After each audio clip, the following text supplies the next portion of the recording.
नवेगाव बांध पोलिसांनी CEIR पोर्टलच्या मदतीनं 1,15,498 रुपये किमतीचे 10 हरवलेले मोबाईल फोन शोधून संबंधित धारकांना परत दिले। मोबाईल परत मिळाल्यानं नागरिकांनी पोलिसांचे आभार मानत समाधान व्यक्त केले। पोलीस अधीक्षक गोरख भामरे, अपर पोलीस अधीक्षक अभय डोंगरे आणि उपविभागीय पोलीस अधिकारी विवेक पाटील यांच्या मार्गदर्शनाखाली ही कारवाई करण्यात आली। सहाय्यक पोलीस निरीक्षक अजित पाटील यांच्या नेतृत्वाखालील पथकानं तसंच सायबर सेल गोंदियाच्या सहकार्यानं ही यशस्वी मोहीम राबवण्यात आली। यावेळी पोलिसांनी नागरिकांना सायबर सुरक्षेबाबत जागरूक राहण्याचं आवाहन केलं। कोणतेही संशयास्पद ॲप डाउनलोड करू नये, तसंच OTP, बँक खात्याची माहिती किंवा इतर गोपनीय माहिती कोणालाही देऊ नये असं आवाहन करण्यात आलंय। पुणे जिल्ह्यातील परसूल, औंढे, घोटवडी आणि खरपूड येथील ग्रामस्थांसाठी पारनेर तालुक्यातील तिखोल आणि धोत्रे गावांना अभ्यास सहलीचं आयोजन करण्यात आलंय। यावेळी जैविक शेतीचं महत्त्व, आधुनिक शेती पद्धती आणि संस्थेमार्फत राबवण्यात येणाऱ्या विकास कामांची माहिती देण्यात आली। बाळासाहेब ठाणगे, प्रदीप गागरे, सुनील शेळके आणि संदीप गायकवाड यांनी मार्गदर्शन करत रासायनिक खतांच्या अतिवापरामुळे होणारे दुष्परिणाम आणि जैविक शेतीची गरज यावर सविस्तर चर्चा केली। धोत्रे गावात बचत गटातील महिलांना मसाला आणि शेवई निर्मितीबाबत प्रशिक्षणही देण्यात आलं। या अभ्यास सहलीचं विशेष आकर्षण म्हणजे 93% महिलांचा सहभाग होता। तसंच परसूल गावच्या सरपंच सारिका शिंदे यांनी पाणी टंचाईच्या समस्येकडे लक्ष वेधत खडकातील पाणी टाकी उभारण्याची मागणी केली। आलेलो आहोत अहिल्यानगर या जिल्ह्यातील पारनेर तालुक्यातील तिखोल या गावामध्ये, आणि या गावामध्ये सेंद्रिय शेती जे करणाऱ्या ज्या ताई आहेत त्यांना आपल्याला काही प्रश्न विचारायचे आहेत। काय आपलं नाव काय? सुनीता भानुगोष्ठी। मी एक शेतकरी महिला आहे। आम्ही गटाने शेती करतो आणि आमच्या गटाचं नाव आहे सेंद्रिय शेती महिला बचत गट। अच्छा, तर आपण हे जे पीक केलेले, कधी याची लागवड केलेली आहे? याची लागवड केलेली 1.5-2 महिने। आपण या ठिकाणी समोर पाहू शकतोय, या ठिकाणी कुठल्याही प्रकारचं या पिकावरती कीड वगैरे दिसत नाही। तर याच्यासाठी आपण काय केलेलं, खत वगैरे कोणती वापरलेली आहे?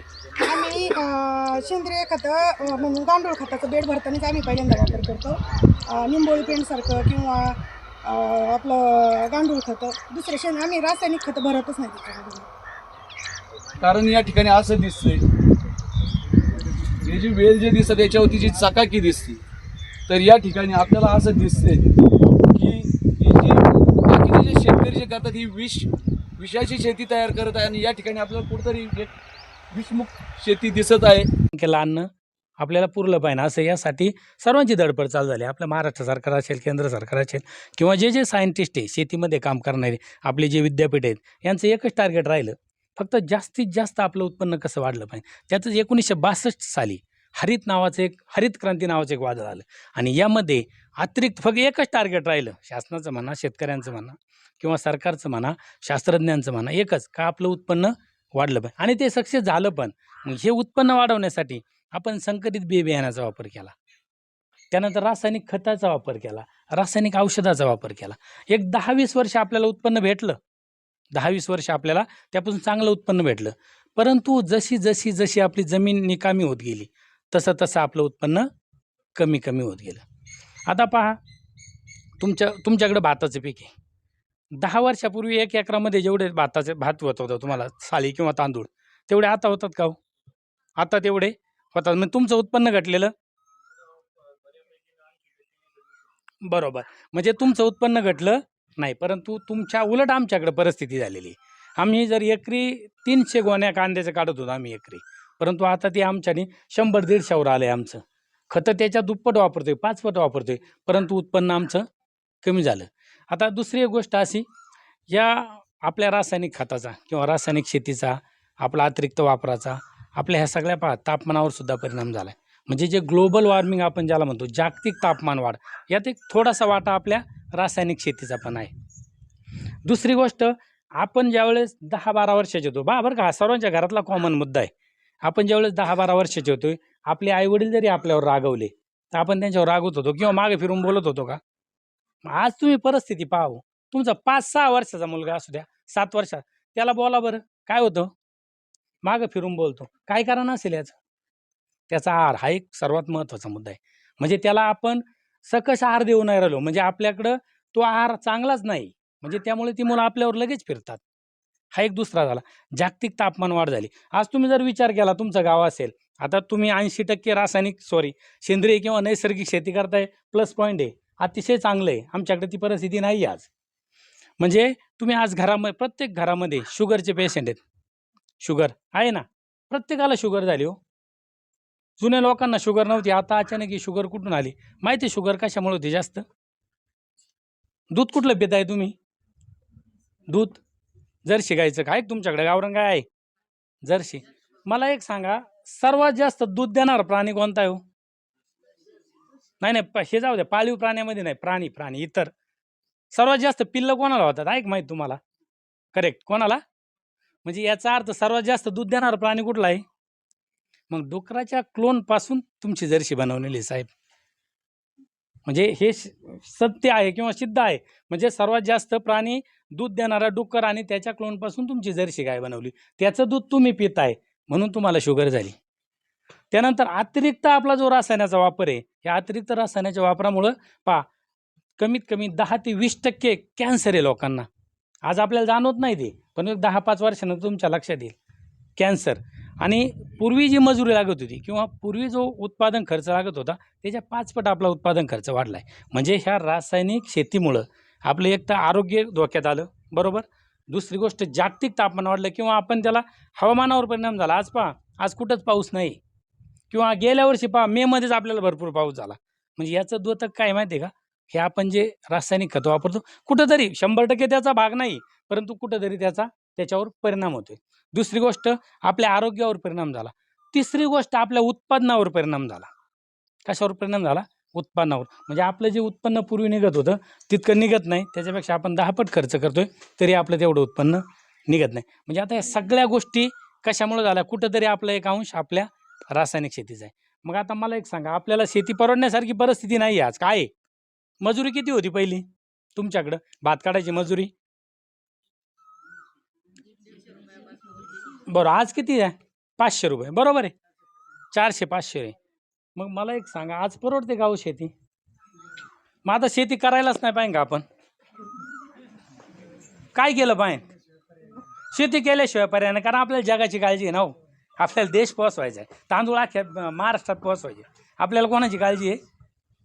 आपली कोणी काळजी करत नाही, पण आपल्याला राज्याची, देशाची भरपूर काळजी. आपण काय म्हणू, आपण नाही शेती केली तर कसं होईल? मला एक सांगा, आपण एवढा जगाचा विचार करतो, आपला कोणी विचार करतं का? करतंय का? आता मागच्या याचा आपण कुठल्याही पक्षावर बोलत नाही, परंतु मागची जी 25 राहिली त्यामध्ये फक्त मनसे सोडता सर्व पक्षांनी सत्ता भोगली. तुम्हाला माहीत असेल कदाचित, सर्व पक्षांनी सत्ता भोगली. आपला कोणी विचार करताय का? मग आपण का बरं जगाचा विचार करून राहिलोय? करतो ना आपण जर शेती नाही केली, आता तुम्ही म्हटले शेती सोडली तर कसं होईल आपलं? नगर परिषदेतील कंत्राटी सफाई कामगारांच्या विविध प्रलंबित मागण्यांसाठी मनसेच्या शिष्टमंडळानं नगरपालिका प्रशासनाची भेट घेतली.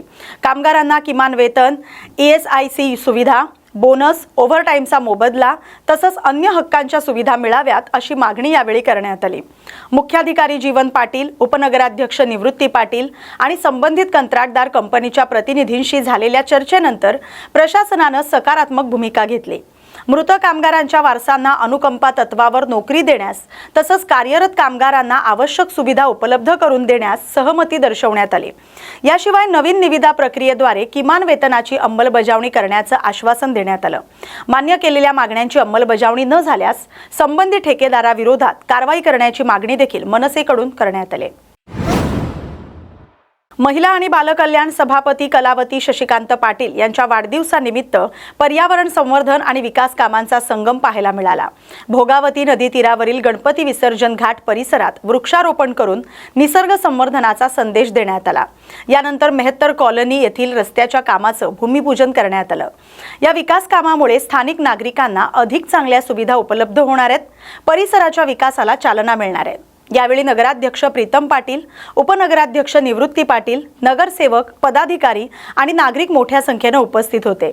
वाढदिवसानिमित्त राबवण्यात आलेले हे उपक्रम समाजहित आणि लोकाभिमुख कार्यशालीचं प्रतीक ठरलं. क्रमांक 1च्या नगरसेविका आणि पेण नगर परिषदेच्या महिला बाल कल्याण सभापती कलावतीताई पाटील यांचा वाढदिवस. या वाढदिवसानिमित्त त्यांना खूप खूप शुभेच्छा देते. वाढदिवसाचं औचित्य साधून आज त्यांनी पर्यावरणाचा समतोल राखणं ही प्रत्येक नागरिकाची जबाबदारी आहे आणि या जबाबदारीचं भान ठेवून अनेक झाडं लावण्याचा कार्यक्रम आपल्या विसर्जन घाटाच्या शेजारच्या या भागात घेतलाय आणि त्यानिमित्त तहसील कार्यालयात गुरुवारी दुपारपासून वीज पुरवठा खंडित झाल्यानं नागरिकांची अनेक कामं रखडलेत. जनरेटरची सुविधा उपलब्ध असूनही ती सुरू करण्यात आली नसल्याचा आरोप करत नागरिकांनी तीव्र नाराजी व्यक्त केली. कामानिमित्त तहसील कार्यालयात आलेल्या नागरिकांना तासनतास प्रतीक्षा करावी लागली. वीज नसल्यामुळे कामं पूर्ण होणार की नाही अशी चिंता व्यक्त करत अनेकांनी प्रशासनाविरोधात संताप व्यक्त केलाय. सामाजिक कार्यकर्ते अनिल जाधव यांनी जनरेटर तात्काळ सुरू करून नागरिकांची गैरसोय दूर करण्याची मागणी केली. दरम्यान तहसीलदारांशी संपर्क होऊ शकला नाही तर नायब तहसीलदारांना त्या कार्यालयीन कामानिमित्त बाहेर असल्याचं सांगितलं. भविष्यात अशा परिस्थितीत पर्यायी व्यवस्था कार्यान्वित करून नागरिकांची कामं सुरळीत सुरू ठेवावीत अशी मागणी नागरिकांकडून करण्यात आली. इथं लाईन नाही म्हणून 4 घंट्यामध्ये इथं थांबलो. पण इथं जनरेटरची व्यवस्था नाही का? जनरेटरची व्यवस्था असं म्हणजे ऑनलाईन आहे, पण इथं लाईनची व्यवस्था नाही. केव्हापासून नाही लाईन? नाही का 4 घंट्यापासून 4 घंटे झाले. 3 ते 4 घंटे झाले. बरोबर. नांदेड जिल्ह्यातील विधान परिषद निवडणुकीत महायुतीचे भाजप उमेदवार अमर राजूरकर विजयी होतील असा दावा माजी मुख्यमंत्री आणि खासदार अशोक चव्हाण यांनी व्यक्त केलाय. प्रसारमाध्यमांशी बोलताना त्यांनी अब की बार 400 पार असा डायलॉग मारलाय. प्रसारमाध्यमांच्या प्रश्नाचे उत्तरं त्यांनी दिली आहेत. यावेळी भाजपनं मोठ्या संख्येने कार्यकर्ते पदाधिकारी उपस्थित होते. संख्याबळ आहे आणि महायुती एकत्र मिळून जर पाहिलं तर संख्याबळ चांगलं आहे. त्यामुळे मला खात्री आहे की महायुतीचे आणि भाजपचे आपले उमेदवार अमरनाथ राजूरकर चांगल्या मताधिक्याने या ठिकाणी निवडून येतील अशा प्रकारची परिस्थिती आहे. खबरदारीचा जो उमेदवार आहे त्याच्याबाबत संभ्रम आहे, कारण काँग्रेसचे उमेदवार त्यांनी माघार घेतली. रामदास पाटील यांनी सांगितलं वंचित बहुजन आघाडीच्या उमेदवाराला मतदान करा. असे विरोधकांमध्ये परस्पर एवढा समन्वयाचा अभाव आहे की त्यांच्यातच आपसात फार गोंधळाची परिस्थिती आहे आणि ती गोंधळाची परिस्थिती पाहिली तर त्यांच्या मतदारांना नेमकं काय करावं हेच त्यांना समजत नाही आहे आणि म्हणून वेगळी वक्तव्य आपण पाहतो आहे. नेते वेगवेगळ्या टोनमध्ये बोलत आहेत आणि म्हणून मला वाटतं की त्यांच्यातली असलेली गोंधळाची परिस्थिती, महायुतीचं जबरदस्त गठबंधन महाराष्ट्रामध्ये आणि तिन्ही पक्षाचे असलेलं इतकं सामंजस्य, यातून आमच्या सर्व जागा 16च्या आमच्या 17 जागापैकी 6 जागा बिनविरोध आल्या. 11 जागा ज्या आहेत उर्वरित 11 जागासुद्धा चांगलं यश आम्हाला महाराष्ट्रात मिळणार आहे. उद्धव ठाकरेंचं नेतृत्व कमी पडते का? कारण दुसऱ्यांदा शिवसेनेत प्रभुता पाहायला मिळते. हजारांचा एक गट त्यांच्याकडं लोकसभा अध्यक्षाकडे गेलेला आहे. तर त्यांच्यातला हा अंतर्गत विषय, आम्हाला त्यात काही स्वारस्य नाही आहे. मग ते शिवसेनेमध्ये जे अंतर्गत जे काही सुरू आहे, त्यांचे जे खासदार आता वेगळा गट स्थापन करण्याच्या एकंदरीत हालचाली दिसत आहेत, त्यामुळे हा त्यांचा इंटरनल विषय, आमचं काही त्याच्यात रोल नाही आहे किंवा आमचं काही त्याच्यामध्ये, परंतु निश्चित या सगळ्या गोंधळाचा परिणाम या स्थानिक स्वराज्य सगळ्याच ठिकाणी झालेला आहे. या फुटीची भूमिका विरोधक गोंधळलेले असं वाटतं का? नाही, माझी नीती काहीच नाही. मी पक्षाचा एक कार्यकर्ता म्हणून काम करत आहे आणि जे काय घडतं आहे ते आपोआप घडतं आहे, जे आम्हाला पोषक होत आहे. या सर्व फुटीमध्ये भाजपाची एक सावध भूमिका आहे. सगळे नेते मंडळी हे त्यांचा अंतर्गत वाद असल्याचं बोलत आहे. हे बरोबर आहे. त्यांच्या अंतर्गत काय विषय आहेत आम्हाला माहीत नाही आणि त्यामुळे त्यांच्यावर निष्ठा ठेवणारे जे खासदार होते त्यांनी वेगळी भूमिका घेतलेली स्पष्टच झालेलं आहे. ते कशामुळे घडतं आहे, काय घडतं आहे, हा विषय त्यांचा अंतर्गत, आमचा त्याच्यात काही संबंध असं कारण नाही आहे.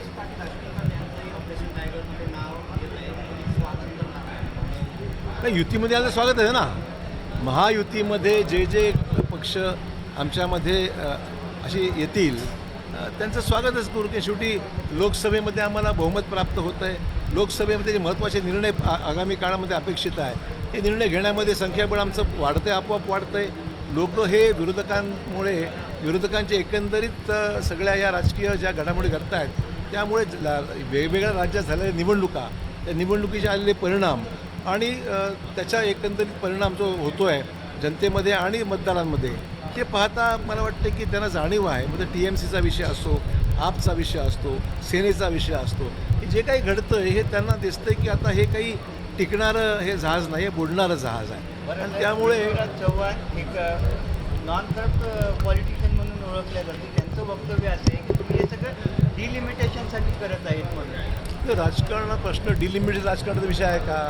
डिलिमिटेशन राज्यात करायचंच आहे, आपल्याला महिलांना आरक्षण द्यायचंच आहे, याच्यामध्ये काय राजकारण आहे? तर त्यांनी विरोधाला विरोध केला होता हे वास्तव आहे आणि त्यामुळे बिल पास होऊ शकलं नाही आहे. आता सगळे काळे ढग बाजूला सरत आहेत आणि संख्याबळाचा अंदाज घेऊन तो निर्णय वरिष्ठ पातळीवर घेतला जाईल काय करायचं ते.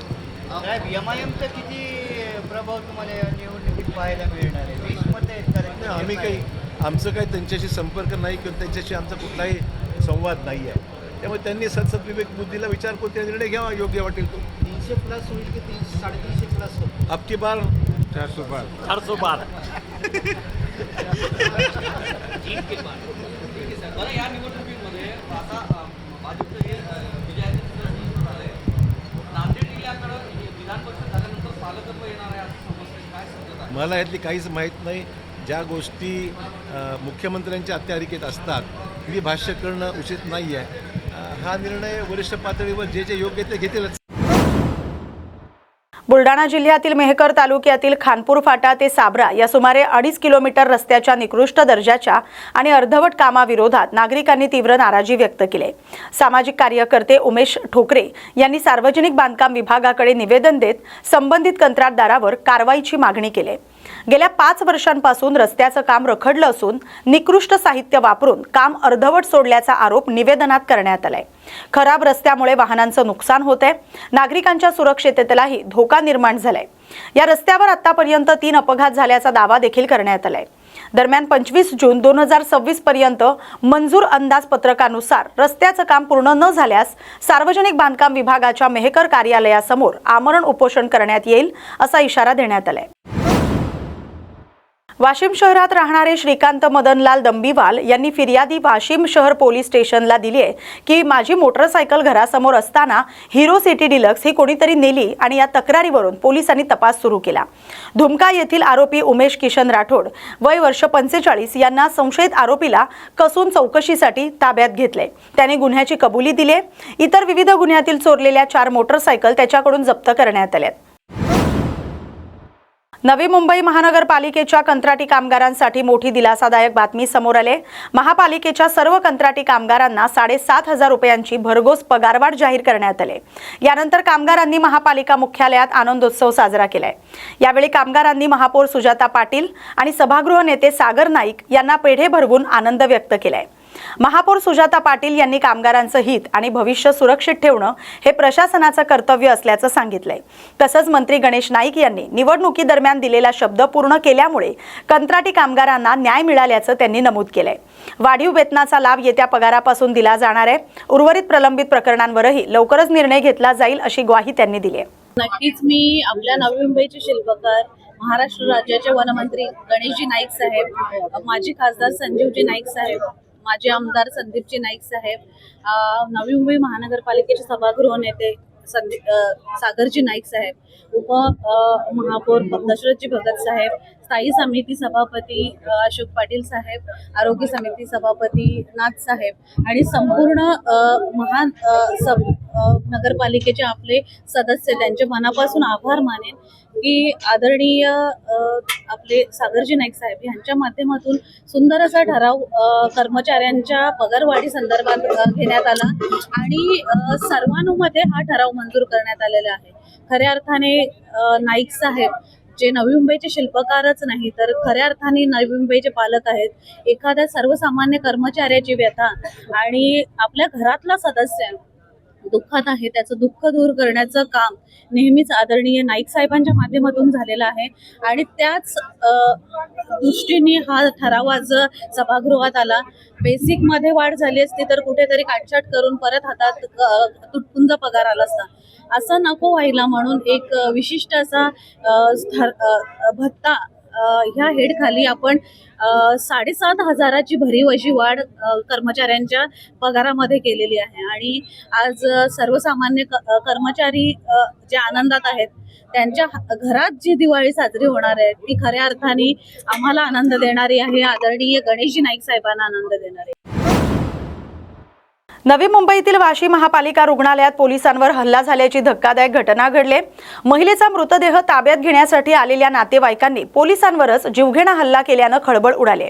संबंधित महिलेचा मृत्यू संशयास्पद असल्याचा आरोप करत नातेवाईकांनी पोलिसांसमोर संपूर्ण सत्य समोर आणत नसल्याचा आरोप केलाय। याच वादातून संतप्त नातेवाईकांनी पोलीस कर्मचाऱ्यांवर हल्ला चढवला। या घटनेत 2 पोलीस कर्मचारी जखमी झालेत, त्यांच्यावर उपचार सुरू आहेत।